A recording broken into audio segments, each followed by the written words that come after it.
and you put them in their base, so they assist you in ascending, and some may call it awakening, whatever. The term doesn't matter. What matters is what they are. It may be an addiction, it may be desires, it may be definitely fears, urges, things you know about you that are not good for you, and you cannot overcome them, or you fall back to them. As long as you recognize them and reflect upon them, you can change. But as long as you just keep doing them, you will be pulled always downwards, never upwards. So what you do is, first of all, you always reflect on your actions. You recognize them, and then you fold them. So when they come up, that means you pull them back, back at their place, always back to their place, always let them return. Don't let them scatter and pull you towards them, but you are the one who pulls them back, so you always return to breath.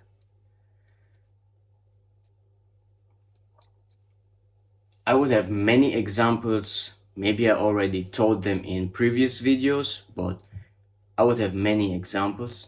Like, for me, it was especially ego. I want to be the best always at what I do. But ambition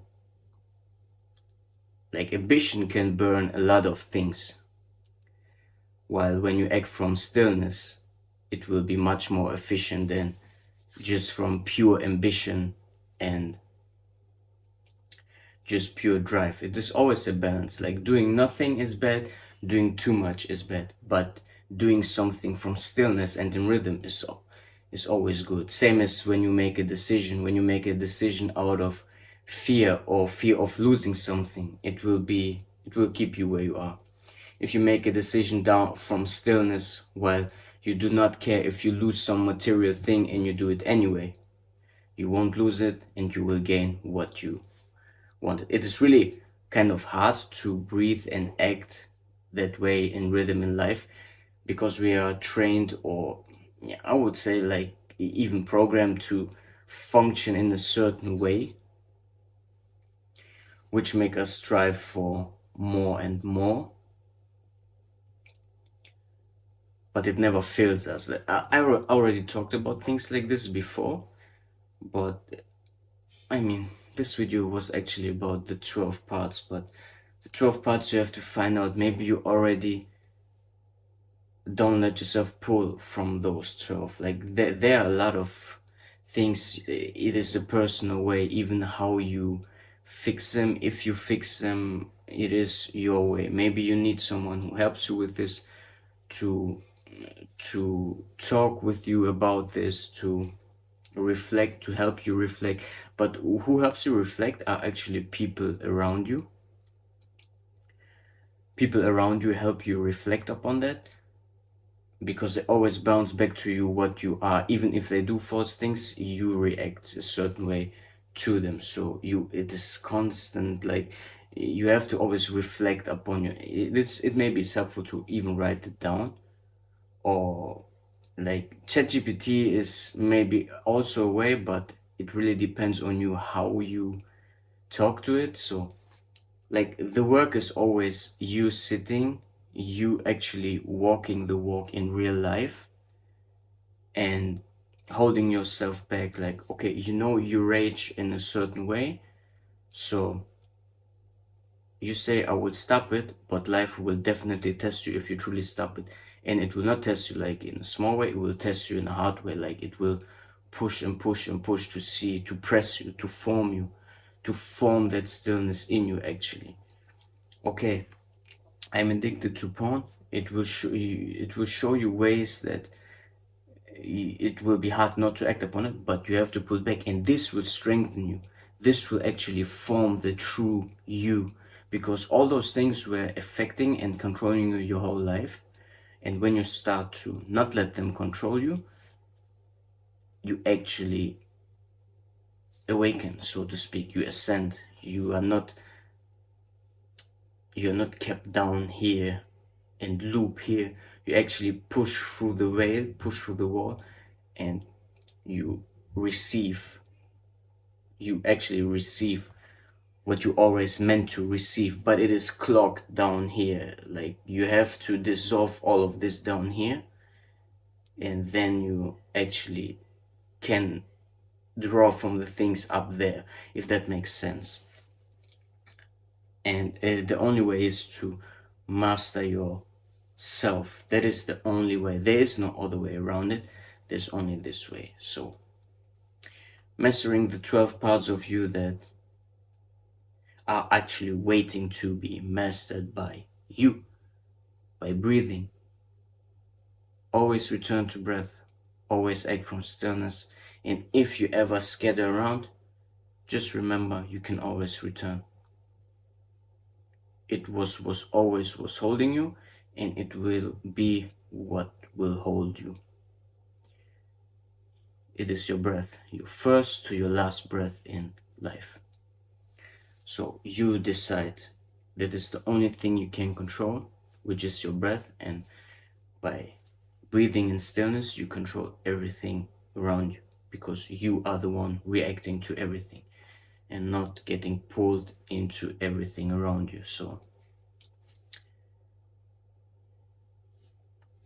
I mean, that is what I have to say for now. I guess there are many examples in life that maybe I should add that the easier, I mean, I already said it in another part, but the easier parts are when you know obvious things, like eat better, don't watch stupid stuff, don't eat junk, don't smoke.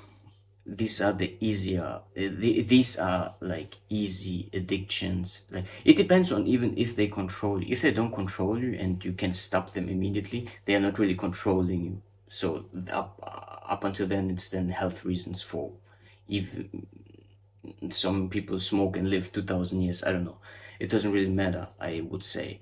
But oh wait, but oh man, sorry. But the thing is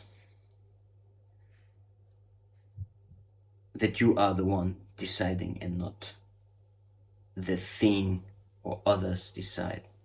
Not in an egoistic way, but from stillness, as I said. So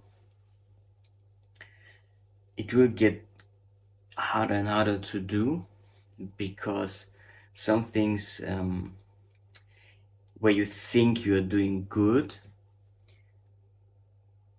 maybe it may be too much good. Like, that is also a problem that I have. I gave and gave and gave and want to be the savior, but it's actually from ego to say, oh, I gave because of guilt. I gave, I want to do good because I felt guilty. That is not good, because it tears me down. Because I lay down at night and think, oh, yeah, I help and help and help, and in the end, I gave my all, but the person, first of all, sometimes they don't even see that you gave all you have, because they just take and take and take. They are also never full. So it doesn't, because I can give endlessly and they can receive endlessly, but it is also just a loop. So it is subtle things, even with love. Like, everything can go too deep, and sometimes but anyway, it will repeat, and the factor is, or the sign is, that you will hurt and it won't feel aligned.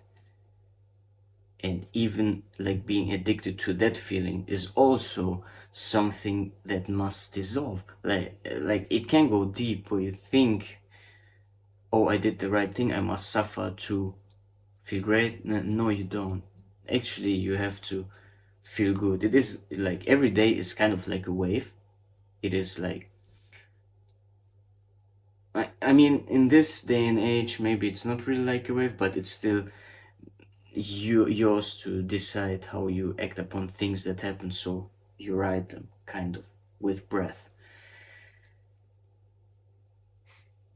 So suffering, giving too much, feeling guilty, doing too much just so you say you did a lot, like all those things, they are subtle things that are still keeping you downward, kind of, but they will keep you there until you decide to change them. um yeah, I mean, there's just a lot of things that,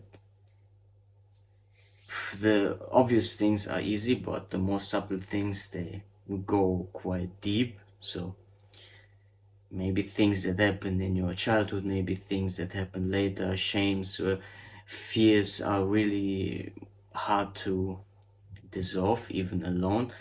But yeah, I mean, I had to do it. I have to do it because I did it. Otherwise, I may just not sleep at all because nightmares are always there for whatever reasons, for fears, for whatever things may show you.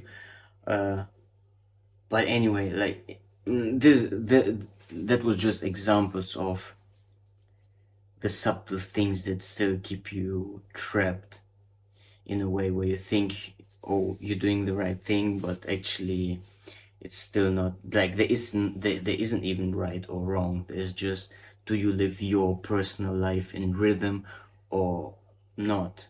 And it's up to you to decide. Do you give without expecting in return, but also not giving too much? Like, it is kind of like, it is a rhythm of life, kind of. As you walk, you master it, so to speak. So there's no right or wrong. There's just your personal life, your breath, your walk of life, and how you react and live up your life in rhythm. Yeah, but the rhythm will be clogged if you're getting pulled by everything, by fears, by, as I said, by fears, by desires, by ambition, all those things. They are not bad, but they are what drive the most people. Fears, addictions, clinging, desires. Yeah, like those kind of things. Like, if you master them, you master yourself, and you actually can live life in a rhythm. Kind of easy to say, easy to do. Some people are poor and live in that rhythm. Some people are rich, like in materialistic ways, and do not live in a rhythm at all. It depends. It doesn't really have to do with money or not. Like, when I didn't have anything, my mind was kind of the same. Like, I never had, I wouldn't say I didn't have anything. I was blessed with kind of good. I mean, of course, you could say, yeah, my dad beat my mom and things happened and that happened, but I don't consider them really bad, because even if I would be in a really bad situation, I would always think someone has it better. Like, this is like my base mind. Even if something bad happens, someone has it way worse than me. Like, you know how the world is. Someone has it way worse than me, so it's not for me to complain. If I want something, if I want a better life, I think of a way to get it, because it's on me. Nobody will come and save me and just pull me out of it, because what's in here is me. So I have to do it. I can also lay the path for someone else, and he cannot walk it because he's sin. So that's why I do not really understand the way of selling courses, or how to get rich, how to get fit, how to. I mean, I can show some stuff which will guide you on your way, but that's it. Like, it hasn't anything to do with selling, because to help you, I would have to first of all at least talk to you every day, so we can talk what concerns you, and I really have to look, and we can then work. And to work even with yourself, you need thousands of lives. So how much can I help even another soul? I can help by example, and that's it. You have to walk it. And if I truly would have to help you, which I would help every soul there is. It doesn't matter who, if it truly wants help. But it would be like, I don't know, kind of, how can you say it, like, one on one.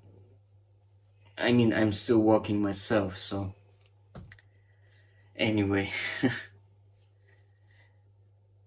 Okay, hey, you could sell a course to someone to feel good, whatever. It's still, all of humanity will lead to the same way. Everyone will reach the same state, hopefully, at some point. So we can treat each others with respect, with love, with the rhythm I talked about, with the rhythm that moves you, me, the animals, everything that is moving, that rhythm is moving, all. And all is moving that rhythm. So, yeah. Anyway, mastering the 12 parts of you, whatever they might be. It may be only 6, it may be only 5, it may be only 1 left for you, whatever it is, but it will be 12 when you really decide to walk that walk, and that walk is inwards and dissolving piece by piece the things that kept you in a loop, so they actually help you move in rhythm, and not because you decide if they move with you in rhythm or if they pull and scatter you out of rhythm. Kind of a long talk. Hope that helps someone. And yeah, I guess see you on the next video. Bye.